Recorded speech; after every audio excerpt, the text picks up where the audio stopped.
തങ്ങൾ 12 വർഷമായി ഡെസിമിനേറ്റ് ചെയ്തിട്ടുള്ള ഈ ബിഗോട്ടറി, ഈ വർഗീയത ഈ പറയുന്ന തലമുറ ഒട്ടുമേ സ്വീകരിച്ചിട്ടില്ല എന്നതിൻ്റെ തെളിവ് കൂടിയാണ് ഈ സമരം. അപ്പോൾ ഇത് മൊത്തം ഇവരെ സംബന്ധിച്ച്, BJP യെ സംബന്ധിച്ച്, കേന്ദ്ര സർക്കാരിനെ സംബന്ധിച്ച് ഇരുത്തി ചിന്തിപ്പിക്കേണ്ട, അവർക്ക് ബുദ്ധിയുണ്ടെങ്കിൽ അവരെ ഇരുത്തി ചിന്തിപ്പിക്കേണ്ട പ്രശ്നമാണ്. വലിയ പ്രതിസന്ധിയിലേക്കാണ് സർക്കാരും BJP എന്ന പാർട്ടിയും പോകുന്നത്. അപ്പോൾ ബുദ്ധിയുണ്ടെങ്കിൽ അവരെന്ത് ചെയ്യണം? ഒന്ന് താഴ്ന്നു കൊടുത്ത് തെറ്റ് തിരുത്തുന്നു എന്ന് ജനങ്ങളെ ബോധ്യപ്പെടുന്ന രീതിയിൽ എന്തെങ്കിലും ചെയ്യണം. പക്ഷേ ഈ ഈഗോയിസ്റ്റിക് ആയിട്ടുള്ള അല്ലെങ്കിൽ ഒതോറിറ്റേറിയൻ സ്വഭാവമുള്ള ഭരണകൂടങ്ങളുടെ ഒരു പ്രശ്നം അവരുടെ തെറ്റ് അവർ സമ്മതിക്കില്ല എന്നതാണ്. അവിടെയാണ് അവർക്ക് വീഴ്ച പറ്റുന്നത്. ഇത് വളരെ നിർണായകമായ ഒരു ദശാസന്ധിയാണ്, ഒരു നിർണായക ചരിത്ര നിമിഷമാണ്. എന്ത് BJP യെ സംബന്ധിച്ചും രാജ്യത്തെ സംബന്ധിച്ചും ഇത്. അപ്പോൾ ഇനി ഇവരെന്ത് ചെയ്യുമെന്ന് ചോദിച്ചു കഴിഞ്ഞാൽ, ഈ BJP സർക്കാരിനെയും കേന്ദ്ര സർക്കാരിനെ സംബന്ധിച്ച് ഈ സമരം എങ്ങനെ ഉണ്ടാവുന്നു എന്നുള്ളതാണ് പ്രശ്നം. ഒന്ന് ആലോചിച്ച് നോക്കുക. CJP എന്ന പാർട്ടി ഉണ്ടായിട്ട് എത്ര ദിവസമായി? മാസങ്ങളല്ല, ദിവസം എത്രയായി? ദിവസങ്ങൾ മാത്രം പ്രായമുള്ള ഒരു ഓൺലൈൻ മൂവ്മെൻറ്റ് ഇത്രയധികം യുവാക്കളെ ആകർഷിച്ച് ജന്തർ മന്ദറിൽ കൊണ്ടുവരുന്നു. രാജ്യത്തിൻ്റെ വിവിധ നഗരങ്ങളിൽ അവർക്ക് ഐക്യദാർഢ്യം പ്രഖ്യാപിച്ചുകൊണ്ടുള്ള സമരങ്ങളുണ്ടാകുന്നു. ഇത് അപ്രതീക്ഷിതമാണ്. ഇപ്പോൾ കർഷക സമരം സംബന്ധിച്ച് കർഷക സംഘടനകൾക്ക് അവരുടെ സംഘടനാ സംവിധാനം ഉപയോഗിച്ച് കർഷകരെ കൊണ്ടുവരാം. CA പ്രൊട്ടസ്റ്റ് ആവട്ടെ, വ്യത്യസ്ത സിവിൽ സൊസൈറ്റി മൂവ്മെൻറ്റുകളും രാഷ്ട്രീയ കക്ഷികളും പ്രതിപക്ഷ രാഷ്ട്രീയ കക്ഷികളും ഉൾപ്പെടെ ആളുകളെ മൊബിലൈസ് ചെയ്യുന്നുണ്ട്. ഇതങ്ങനെയല്ല, കേവലമായ ഓൺലൈൻ ഓർഗനൈസേഷൻ. ഇത് വലിയൊരു തലവേദനയാണ് കേന്ദ്ര സർക്കാരിനെ സംബന്ധിച്ച്. ഇപ്പോൾ നമ്മൾ ഇന്നലെ പുറത്തുനിന്നൊരു വാർത്തയായിട്ടില്ല, ഒരു മാധ്യമങ്ങളും റിപ്പോർട്ട് ചെയ്തിട്ടില്ല. ബിറ്റ്ചാറ്റ് എന്ന് പറയുന്ന ഒരു ആപ്പ് ഇന്നലെ സർക്കാർ നിരോധിച്ചു. ബിറ്റ്ചാറ്റിൻ്റെ പ്രത്യേകത എന്താണെന്ന് വെച്ചാൽ അത് ഇൻ്റർനെറ്റ് കണക്ഷൻ ഇല്ലാതെ ആൾക്ക് മെസ്സേജ് ചെയ്യാൻ കഴിയുന്നൊരു പരിപാടിയാണ്. അപ്പോൾ ജന്തർ മന്ദറിലെ പ്രൊട്ടസ്റ്റിൽ ഇത് വ്യാപകമായി ഉപയോഗിച്ചു എന്ന് കേന്ദ്ര സർക്കാർ മനസ്സിലായി. അവിടെ ഇൻ്റർനെറ്റ് കട്ട് ചെയ്തിട്ടും ആ സമരത്തെ അത് തെല്ലുമുലച്ചിട്ടില്ല. അവർ ബിറ്റ്ചാറ്റാണ് ഉപയോഗിക്കുന്നത്. അപ്പോൾ ബിറ്റ്ചാറ്റ് എങ്ങനെയാണ് പ്രവർത്തിക്കുക? ബ്ലൂടൂത്ത് വഴിയാണ്. ഇപ്പോൾ ഇൻ്റർനെറ്റ് സംവിധാനം വിച്ഛേദിക്കപ്പെട്ടാൽ ഒരു ഫോണിൽ ബിറ്റ്ചാറ്റിനുള്ളിൽ മറ്റൊരു ബ്ലൂടൂത്ത് കണക്റ്റഡ് ആവുകയും ഈ മെസ്സേജുകൾ കൈമാറി പോവുകയും അവസാനം ഇൻ്റർനെറ്റുള്ളടുത്ത് വ്യാപകമായി അത് പരക്കുകയും ചെയ്യുന്നു. അങ്ങനെയാണ് എൻ്റെ മെസ്സേജിങ് സംവിധാനം. മെഷ് എന്നാണ് പറയുക. അപ്പോൾ ബിറ്റ്ചാറ്റ് നിരോധിക്കുകയാണ്. എന്തിന്? അതിൻ്റെ ഇറങ്ങിയ ഉത്തരവ് വായിച്ച ഭയങ്കര തമാശയാണ്. ഇല്ലീഗലായിട്ടുള്ള കാര്യങ്ങൾക്ക് അത് ഉപയോഗിച്ചേക്കാം എന്നുള്ളതാണ്. നമ്മൾ ഏതാനും ആഴ്ച മുമ്പാണ് ടെലഗ്രാമിനെതിരായിട്ടുള്ളൊരു നടപടി സ്വീകരിച്ചത്. അത് നീറ്റിൻ്റെ ഭാഗമായിട്ടാണ്. അന്നേ നമ്മൾ പറഞ്ഞത് നീറ്റുമായിട്ട് ബന്ധപ്പെട്ടല്ല, അതിനെതിരെ ഉയരാനുള്ള പ്രക്ഷോഭങ്ങളെ തടയാൻ വേണ്ടിയാണ്. അങ്ങനെ ഒരു നീക്കമുണ്ട്. അത്തരം നീക്കങ്ങൾ ഇനി വ്യാപകമാകുമോ എന്നാണ് നമ്മൾ ആശങ്കയുള്ളത്. ഏറ്റവും പ്രധാനപ്പെട്ട കാര്യം ഞാൻ ഇന്നലെ സൂചിപ്പിച്ചതുപോലെ ഈ ജെൻസി എന്ന് പറയുന്നത് BJPയും മിത്രങ്ങളും ധാരാളമായി അധിവസിക്കുന്ന ആ എക്കോസിസ്റ്റത്തിലല്ല അവർ വ്യാപകമായി എക്സിലും വാട്സപ്പിലും ഫേസ്ബുക്കിലുമാണ് ഉള്ളതെങ്കിൽ ഇവർ ഉപയോഗിക്കുന്ന മെസ്സഞ്ചർ ആപ്പുകൾ വേറെയാണ്. അത് സ്നാപ്ചാറ്റ് മുതൽ ഇപ്പോൾ ബിറ്റ്ചാറ്റ് പോലുള്ള ഇത്, പിന്നെ ഈ ഗെയിമിംഗ് കമ്മ്യൂണിറ്റികൾ ഉപയോഗിക്കുന്ന ആപ്പുകളുണ്ട്. അത്തരം ആപ്പുകൾ ഉപയോഗിച്ചുകൊണ്ടാണ് അവർ പ്രവർത്തിക്കുന്നത്. ഈ ഗെയിമിംഗ് കമ്മ്യൂണിറ്റികളെന്ന് വെച്ചാൽ അത് ഗ്രൂപ്പ് ചാറ്റുകളായിരിക്കും. ഗ്രൂപ്പ് ചാറ്റുകൾ ഉപയോഗിച്ച് അവർ സംസാരിക്കുന്ന ഭാഷ പോലും ഡീകോഡ് ചെയ്യാൻ ആർക്ക് കഴിയില്ല, സർവൈലൻസ് സംവിധാനം കഴിയില്ല. അതിന് പെഗാസസ് ഉപയോഗിച്ചിട്ട് കാര്യമില്ല. അവർ ഉപയോഗിക്കുന്ന ഭാഷ അവരുടെ ജൻസി ഭാഷയിലാണ് സംസാരിക്കുക. അത് പുറത്തുനിന്ന് ഒരാൾക്ക് വായിച്ചെടുക്കാൻ പോലും കഴിയില്ല. അപ്പോൾ ഇത്തരം ആപ്പുകളുടെ ഇന്ത്യയിലെ സബ്സ്ക്രിപ്ഷൻ ഞാൻ ഇന്നലെ നോക്കി.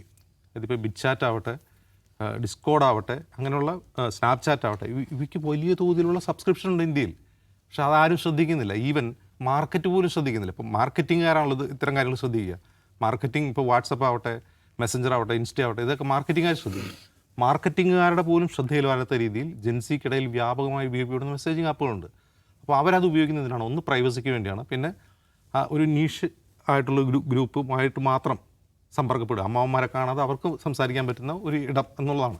അപ്പോൾ ഒരു ജെൻസി തലമുറയിൽപ്പെട്ട ഒരാളെ സംബന്ധിച്ച് അയാൾ പലതരത്തിൽ വ്യത്യസ്ത തരത്തിലുള്ള മെസ്സേജിങ് ആൾ ഉപയോഗിക്കുന്നുണ്ട്. അപ്പോൾ വാട്സപ്പ് ഉപയോഗിക്കുന്നവരുണ്ട്. വാട്സപ്പ് അവർ ഉപയോഗിക്കുന്നത് പ്രധാനമായും ഫാമിലിയായിട്ട് സംസാരിക്കാനാണ്. ഫാമിലി ഗ്രൂപ്പിൽ പേരൻസുമായിട്ട് സംസാരിക്കാൻ. സ്നാപ്ചാറ്റ് അവർ ഉപയോഗിക്കുന്നതിനാണ് ഫ്രണ്ട്സുമായിട്ട് സംസാരിക്കാതിരിക്കും.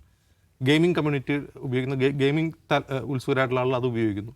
അങ്ങനെ വ്യത്യസ്ത തരം മെസ്സേജിങ് ആപ്പുകളാണ് അവർ ഉപയോഗിക്കുന്നത്. ഇവിടെയൊന്നും തങ്ങളുടെ നോട്ടം എത്തിയിട്ടില്ല എന്ന തിരിച്ചറിവ് ഒരു പക്ഷേ BJPക്ക് ഉണ്ടായിട്ടുണ്ടാവും. ഇതൊരു പ്രധാനപ്പെട്ട പ്രശ്നമാണ്. ഇൻസ്റ്റ എത്രമാത്രം ഇപ്പോൾ ഈ കഴിഞ്ഞ ദിവസം മുതൽ, മിനിഞ്ഞാന്ന് മുതൽ ഇൻസ്റ്റ പ്രശ്നമാണെന്ന് പറയുന്ന മിത്രങ്ങളുടെ ക്യാമ്പയിൻ തുടങ്ങിയിട്ടുണ്ട്. മെറ്റയുടെ തലവൻ 3 പേരുടെ പേര് വെച്ചിട്ടാണ്. ഇവരൊക്കെ പഴയ UPA സർക്കാരിൻ്റെ കാലത്ത് കോൺഗ്രസ്സുകാരായിരുന്നു. അതിലൊരു സ്ത്രീ ഒരു കോൺഗ്രസ് നേതാവിൻ്റെ ഭാര്യയാണെന്ന് തുടങ്ങിയിട്ടുള്ള പ്രചാരണം തുടങ്ങി കഴിഞ്ഞിട്ടുണ്ട്. അതായത് ഇൻസ്റ്റ എന്നുള്ളത് ഇവർ എന്ത് എക്കോസിസ്റ്റം ഇന്ത്യയിൽ ഉണ്ടാക്കാൻ ഉപയോഗിച്ചോ അതിനെ തകർത്ത് കളഞ്ഞ ഒന്നാണ്. ഒന്ന് ആലോചിച്ച് നോക്കുക. ടിക്ടോക്ക് നിരോധിച്ചതിന് ശേഷമാണ് ഇൻസ്റ്റയെ ഇവർ സപ്പോർട്ട് ചെയ്തത്. ടിക്ടോക്ക് നിരോധിക്കുമ്പോൾ തന്നെ നമ്മൾ സ്വാഭാവികമായി സംശയിച്ചു, എന്തിനാണ് ടിക്ടോക്ക് നിരോധിക്കുന്നത്? ഡാറ്റ കൊണ്ടുപോകും അത്രേ. നമ്മുടെ ഇന്ത്യയിൽ ഉപയോഗിക്കുന്ന ഫോണുകളിൽ പലതും ചൈനീസ് മെയ്ഡാണ്. അവർക്ക് ഡാറ്റ ഇവിടുന്ന് ചോർത്താണെങ്കിൽ അവർക്ക് വേറെ പല സംവിധാനമുണ്ട്. നമ്മുടെ ടെലികമ്മ്യൂണിക്കേഷൻ സംവിധാനത്തിന് മുഴുവൻ എക്യുപ്മെൻറ്റ്സും ചൈന ഇറക്കുമതി ചെയ്തതാണ്. അവർക്ക് ചോർത്തണമെങ്കിൽ അവർക്ക് വേറെ പല മാർഗ്ഗങ്ങളുണ്ട്. പക്ഷേ ടിക്ടോക്ക് നിരോധിച്ച് ഇൻസ്റ്റേ സപ്പോർട്ട് ചെയ്യാൻ വേണ്ടിയാണ്. അപ്പോൾ ഷോർട്ട് റീൽസ് ഈ കോവിഡിന് ശേഷം വ്യാപകമായതോടുകൂടി അതുണ്ടാക്കിയെടുത്ത വേറൊരു എക്കോസിസ്റ്റം, അതിൻ്റെ കൺസ്യൂമേഴ്സ്, അത് ഇവർ ഉദ്ദേശിച്ച രീതിയിലൊക്കെ അല്ലാതെ പോയത് ഈ 6 വർഷത്തെ അവരുടെ ഈ സോഷ്യൽ മീഡിയ അനുഭവത്തിൽ നിന്ന് ഉണ്ടായ ഒരു തിരിച്ചടിയാണ്. ഞാൻ ബലമായി സംശയിക്കുന്ന ഒരു കാര്യം, ഈ സമരം ചിലപ്പോൾ അവസാനിച്ചേക്കാം, ചിലപ്പോൾ ധർമ്മേന്ദ്ര പ്രധാൻ രാജിവെച്ചേക്കാം, അല്ലാതെയോ ഈ സമരം അവസാനിച്ചേക്കാം. ഇനി ഈ കേന്ദ്ര സർക്കാർ ചെയ്യാൻ പോകുന്നത് ഇത്തരം മെസ്സേജിങ് ആപ്പുകളെ, ജെൻസി ഉപയോഗിക്കാൻ സാധ്യതയുള്ള സോഷ്യൽ മീഡിയ സൈറ്റുകളെ അവർ കുറേ കൂടി വരുതിയിൽ വരുത്താനുള്ള കുറേ കൂടി ശക്തമായ ശ്രമം അവർ തുടരും. കാരണം ഇത് അവരുടെ അന്ത്യം കുറിക്കുന്ന ഒരു ട്രെൻഡാണെന്ന് അവർക്ക് മനസ്സിലായിട്ടുണ്ട്. ഞാൻ മനസ്സിലാക്കുന്നത് ഇപ്പോൾ ഈ സമയം ചോദിക്കുന്നത് പോലും ഞാൻ സംശയത്തോടെ കാണുന്നത്, നാളെ അവർ സമയം ചോദിക്കുന്നത് പോലും സംശയത്തോടെ കാണുന്നത്. ഈ 12 വർഷം ഇവർ അങ്ങനെയാണ് ബിഹേവ് ചെയ്തത്. പ്രൊട്ടസ്റ്റ് ചെയ്യുന്ന ആളോട് ബിഹേവ് ചെയ്ത് അങ്ങനെയാണ്. അവരോട് ഒരു തരത്തിൽ അനുഭാവം പുലർത്തിയിട്ടില്ല. ഇവിടെ തന്നെ അവർ എന്തെങ്കിലും അനുഭാവം, ഒരു ന്യൂട്രൽ ലൊക്കേഷനിൽ വന്ന് സമരം ചെയ്യണം എന്നുള്ള ഒരു ആവശ്യം പോലും അംഗീകരിക്കുന്നത് ഈ സമരം ചെയ്യുന്നവരുടെ പേരൻസിനോർത്താണ്. അവർ തങ്ങളുടെ വോട്ടർമാരാണ്, ഇവരെ ഞങ്ങൾ തല്ലുകൊണ്ട ദൃശ്യങ്ങൾ ധാരാളമായി പ്രചരിച്ചു. അത് ഞങ്ങളുടെ വോട്ട് ബാങ്കിൽ വിള്ളലുണ്ടാക്കിയിട്ടുണ്ട്. ഏറ്റവും ഇൻസ്റ്റയിലെ ഏറ്റവും ട്രെൻഡിങ് ആയിട്ടുള്ള റീൽസ് ഇപ്പോൾ എന്താണെന്ന് അറിയോ? ആളുകൾ വന്ന് സ്വന്തം വാഹനത്തിൽ കെട്ടിവെച്ചിട്ടുള്ള BJPയുടെ കോടി പറിച്ചു കളഞ്ഞു, ഞാൻ ഇനി മുതൽ BJP അല്ല എന്ന് പറയുന്ന റീൽസാണ്. അത് വ്യാപകമാണ്. ജന്തർ മന്ദറിൽ BJPക്കാരനായ ഭർത്താവിനെ കൊണ്ടുവരുന്ന ഭാര്യ, അദ്ദേഹം ഇന്നു മുതൽ അന്ധഭക്തനല്ല എന്ന് പ്രഖ്യാപിക്കുന്ന റീൽസ്. ഇതൊന്നും ചെറിയ ഇമ്പാക്റ്റ് അല്ല ഉണ്ടാക്കുക ആളുകൾക്കിടയിൽ. കുറഞ്ഞ പക്ഷം ഈ പറയുന്ന മിഡിൽ ക്ലാസ്സിനിടയിൽ ചെറിയ ഇമ്പാക്റ്റ് അല്ല ഉണ്ടാക്കുക. ഇപ്പോൾ ഈ BJPയെ സംബന്ധിച്ചും RSSനെ സംബന്ധിച്ചും മോദി സർക്കാരിനെ സംബന്ധിച്ചും അവർക്ക് നിർണായകമായൊരു സമയമാണിത്. അവർ ഈ സമയം, അവർക്ക് ലഭിക്കുന്ന സമയം, നാളെ പറയാം മറ്റന്നാൾ പറയാമെന്ന് പറഞ്ഞുകൊണ്ട് അവർ തീർച്ചയായിട്ടും കുറേ കൂടി ശക്തമായ നടപടികളിലേക്ക് പോകാനാണ് സാധ്യത. അത് എങ്ങനെ ഈ പറയുന്ന തലമുറ അതിനോട് എങ്ങനെ പ്രതികരിക്കുന്നു നോക്കിയിരിക്കും.